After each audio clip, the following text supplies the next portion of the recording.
Assalamualaikum warahmatullahi wabarakatuh. Good morning, students. How are you today? I hope you always stay healthy and happy, and Allah always with you. Allah bless you.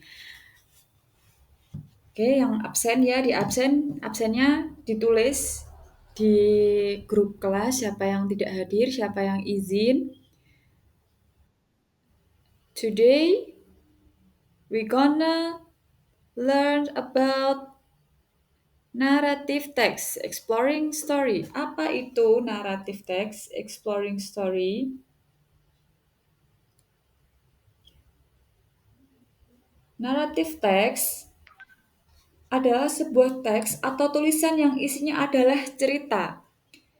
Cerita ini biasanya punya masalah atau dan masalah itu diselesaikan. Ada masalah, ada penyelesaiannya. Okay, next. What is narrative text? Apa itu narrative text? Stories with a problem and solution. Cerita yang ada masalahnya dan ada penyelesaiannya. The purpose to entertain or teach or listen. Tujuannya untuk menghibur kita, biar kita senang membaca. Oh, kita terhibur karena membaca cerita itu, membaca narrative text, and then mengajarkan kita sesuatu seperti pesan moral atau pelajaran hidup, sama seperti dongeng-dongeng yang sering kita dengar. Itu termasuk tujuan dari narrative text. Next, generic structure. Generic structure-nya, from the first one ada orientation. Oh ya, sorry. Generic structure itu adalah bagian-bagian penting dalam narrative text. Ada apa saja? From the first one, orientation. Introduction to character, setting, and time. Nah, di sini kita akan tahu siapa tokohnya. Who's the character? Siapa tokohnya? And setting di mana latarnya, latar tempatnya itu di mana, entah di rumah, di sekolah, di hutan, atau di desa, di kota. And then time, kapan? Ini waktunya, kapan cerita ini dimulai, kapan cerita ini berlangsung. Kemudian ada complication, the problem or conflict in the story. Nah, bagian ini yang bikin ceritanya seru ini. Di sini masalahnya mulai muncul atau konflik mulai berhadapan dengan tokoh. Jadi di complication ini, tokoh ini berhadapan dengan masalahnya. Bisa macam-macam, bisa dengan orang lain atau alam atau dirinya sendiri. Jadi di complication ini tokoh menghadapi masalah, mulai bertemu dengan konfliknya. Bisa dengan tokoh lain, bisa dengan alam, ya bencana alam, banjir, maybe longsor atau gempa, and then bisa dengan dirinya sendiri masalahnya. Kemudian ada resolution, how the problem is solved. Kalau ada masalah, pasti kan ada penyelesaiannya. Nah, di bagian ini masalah diselesaikan. Bisa diselesaikan dengan baik-baik, kadang juga berakhir sedih. Mulai di sini resolution itu bagaimana si tokoh menyelesaikan masalahnya. Bisa happy ending dengan baik-baik, bisa sedih. Next, reorientation. Ini opsional ya. The closing of the story, moral lesson or change in the character. Bagian ini bisa ada, bisa enggak. Tapi biasanya berupa pesan moral yang bisa kita ambil dari cerita tersebut atau bagaimana keadaan tokoh setelah masalahnya selesai. Jadi ini pesan moralnya ada di reorientation di opsionalnya ini. Kemudian visual, diagram alur cerita, orientation, complication, and resolution. Okay, next. Language feature, ciri kebahasaannya. For the first one, past tense, using past forms of verbs. Kalau cerita biasanya yang ini tuh sudah terjadi di masa lalu, kita banyak menggunakan kalimat past tense, bentuk kedua, karena sudah lampau ceritanya. Jadi kita menggunakan verb to, past tense. For the example, when, it, said. Contoh kalimatnya, she went to the forest. Dia pergi ke hutan. Nah, dia pergi ke hutannya ini sudah lampau, jadinya kita menggunakannya when. And then action verb. Verbs that show action. Ini kata kerja yang menggunakan menggambarkan, menunjukkan sebuah tindakan atau aksi. Jadi kata kerja ini menunjukkan kerja atau aksi dari tokohnya. For the example, run, jump, laugh. Contoh kalimat, the prince fought the dragon. Pangeran melawan naga.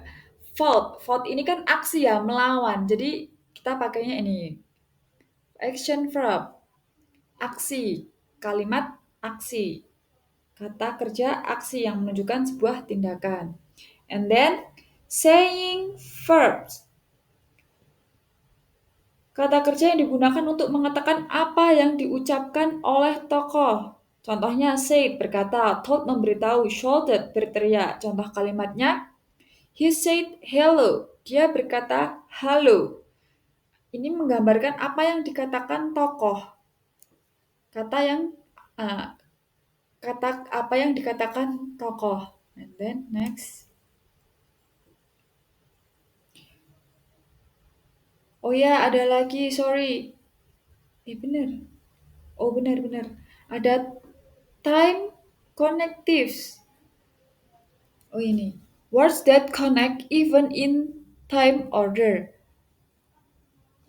Yang menghubungkan kejadian. Cerita itu berurutan, waktunya berurut-urut, biar ceritanya nyambung. For the example, first, pertama, then, lalu, after, setelahnya, finally, akhirnya. Jadi menggunakan kata sambung waktu, biar alurnya ceritanya itu menyambung gitu. Kita bacanya nyambung. Contoh kalimatnya, first, the girl went to the market, then she met a wolf.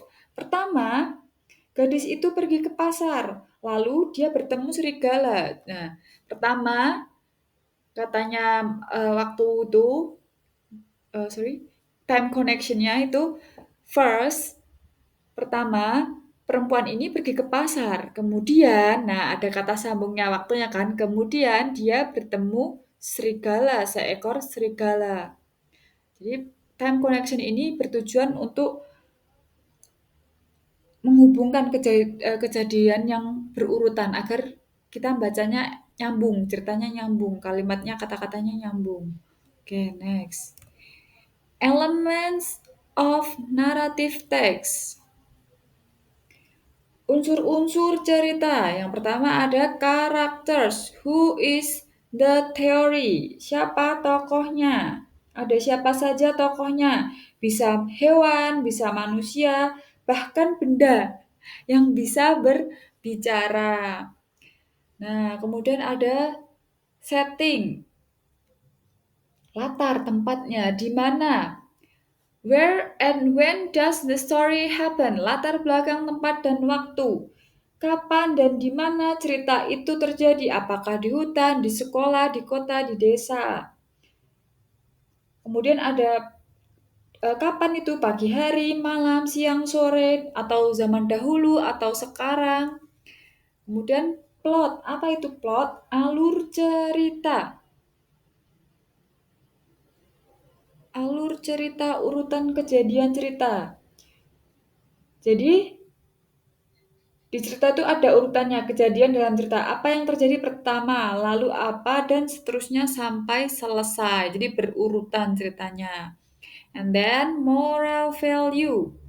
What the lesson can we learn from the story? Pesan moral. Pesan apa yang kita bisa dapat dari cerita tersebut? Jadi kita baca cerita, ada pesan moralnya kan? Pesan apa yang kita bisa tangkap dari cerita tersebut? Oke. Paham ya? Ini nanti dibaca lagi, saya share di grup. Oke, ada latihan soal. Ada latihan soal dikerjakan ya untuk mencari jawabannya. Nanti dijawab di grup saja, dikirim di grup. Kasih nama, siapa, nama, kelas, absen, kemudian mata pelajarannya apa ini. Nanti saya share di grup PPT-nya ini. Soalnya juga dipelajari lagi. Nih, The Stolen Nickels. Apa? Pencuri Nickels. Pencuri eh, kalung. Dibaca, kalian nanti mengidentifikasi mana orientation the story, and complication of the story, and the resolution of the story. Kalian cari dari cerita ini. Dibaca dulu, kemudian dicari, dikerjakan ya. Dikumpulkan jawabannya saja, diberi nama, kelas, absen, mata pelajaran, kemudian lampirkan jawabannya saja. Number one, number two, and number three. Oke, thank you, terima kasih. Sekian pelajaran dari saya, pelajaran bahasa Inggris pada hari ini. Mohon maaf apabila ada salah kata dan kurang. Thank you very much. Thank you very much. Jaga kesehatan, tetap semangat dan jangan lupa belajar. Thank you. Wassalamualaikum warahmatullahi wabarakatuh. See you guys. Bye bye.